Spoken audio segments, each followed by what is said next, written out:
We're going to Edmonton now. Eddie Steele, Grey Cup champion, Elks insider, joins us on the program today from his vehicle. How you doing, Eddie?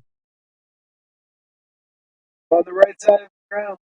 Dream, man. I can't complain. And if I did, nobody would care. Well, I would, Eddie. I would. Listen, yeah, you're right. We opened our eyes today. It's a win. Let's start with this. Eddie, let's start with NFL.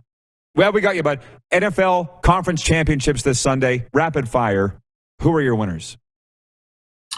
I think my heart says the Rams, but I think San Fran's going to take it to them. I think Kyle Shanahan he's got the number of Sean McVay.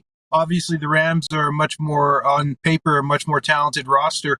But in these playoffs, it becomes big boy football, and the Niners have a really physical team. So I think the Niners are going to take it to them.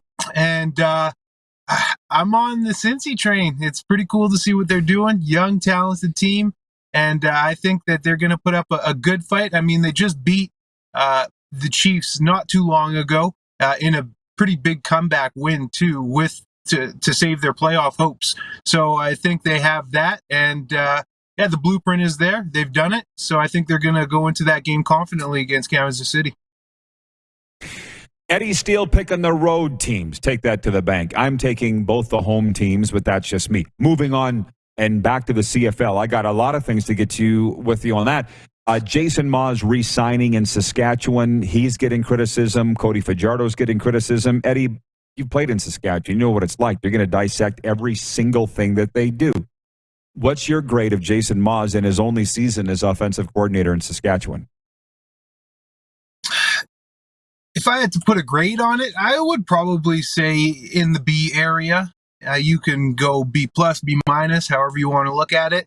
It wasn't a terrible year. They had some success, and they did their thing on offense for most games. It wasn't like they were putting up 30, 40 points a game and a prolific passing offense. It's been well documented, my opinion on Cody Fajardo. And, guy can play football, guy can win games. But we'll leave it there. Everybody knows, and I've had it out with people on Twitter about my opinion of him. But I clearly am not alone with how I view him. Chris Jones came out and made some comments. Some other players had spoken out. So it's not just Eddie Steele against Cody Fajardo. I don't have this hate on for him, but that's just my opinion. It's good to see them, locking up some coaches in place. Jason Shivers, I'm a big fan of him.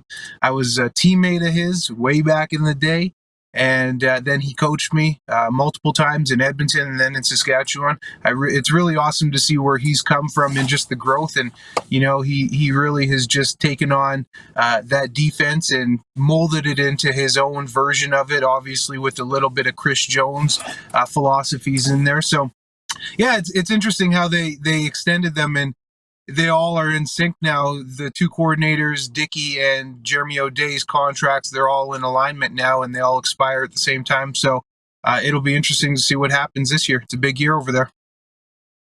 Great analysis, Eddie. That's why you're one of the best. And by the way, you never did trash Cody Fajardo. You just said, hey, I'm not on the Fajardo train. I remember it. And everybody attacked you, right? But I think you know what you speak. Now, I mentioned CFL things. I'm sitting here in Calgary. It's an underrated CFL town. It's one of the greatest CFL cities. You know that. You've played here a million times. They love the CFL. They love the Stamps. And they're looking up at Edmonton going, what is Jones doing? And I'm like, it's Jones being Jones. You guys should know you had him here, but as a defensive coordinator, not in a significant role of power. You know what I mean? He was making no personnel decisions here. Now he's making them all in Edmonton. So what are they saying up there in another great CFL town about what Chris Jones is doing? Initially, you had a lot of people when he signed, they go to the same old kind of tired commentary of, he's just going to be here for a couple years and he's going to scram. And, that sentiment kind of, it wears, because is that all you got to say? Because other than that, I mean, he's wins, and he's shown that he wins. I think what he's doing right now in terms of especially signing guys like Adarius and Manny Arsenault, actually Matt Elam, you probably remember him from Sask. Great player. And Daniel Ross. Yeah, he was a good player. And Daniel Ross, too. I remember when he came into the CFL. He was in Edmonton, actually, in 2014 as like a 20-year-old kid. Like, Jones found this guy out of junior college and brought him up, and uber talented. I just couldn't really figure it out, the playbook and things of that nature. But then he goes and he bounces around the NFL for the past couple of years. So clearly the talent is there. But biggest thing, and again, been well documented how I felt about the previous regime and just the culture and how the overall organization was run. I think Jones is bringing these guys in to establish a winning culture, establish a veteran presence in that locker room with guys who have been there, done that, had a ton of success, and won in this league. And they know what it takes to win. I don't think Adarius and Manny are being signed to come in and be the bell cow, a couple of 1,000-yard receivers. I think they're there more for that leadership, that presence, and this team needs a cultural shift. And that was one of the main overriding issues with the Elks last year, was lack of team culture, lack of direction. And Jones is putting a stamp on it by bringing these types of guys in who know Chris Jones and knows what he expects, and they can kind of be like coaches on the field and in the locker room to really turn things around. Eddie, last one for you. I don't know. You're an analyst. Let's see if you can be an insider. If you don't know the answer to this, look into it for me, please. Clinton T. Spencer re-signs in Saskatchewan, doesn't join Jones in Edmonton. Shocked the heck out of me. Do they got a great strength coach up there, or why do you think Clinton stayed and didn't follow Jones? Ty. Remember Ty Robinson? Mm-hmm. Yeah, Clinton's... Ty's doing it. Right. Well, there's that guy knows fitness. So that is, there is a correlation there, because Clinton and Ty worked closely together for the years that I was in Saskatchewan. So, they've been together for a few years now. So there's definitely a connection there. And that's the one thing I got to say about Jones, man. He looks out for his guys. He does. If you're in with Chris and you have a good relationship, and, a guy like him gets positions that he gets when he can have the power to make decisions, he's going to look out for his guys. I mean, as a player, he looked out for me when I got cut. As coaches, he looks out for his boys. He's loyal.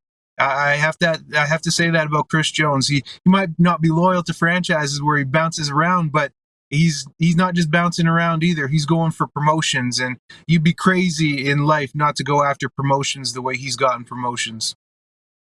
That's why everybody loves him. Eddie, we're out of time. Appreciate this, man. Thanks for chiming in. Have a great weekend. Enjoy the games. You too, Rod. Take care, brother. CFL analyst Eddie Steele from Sportsnet, and hopefully soon Edmonton radio somewhere.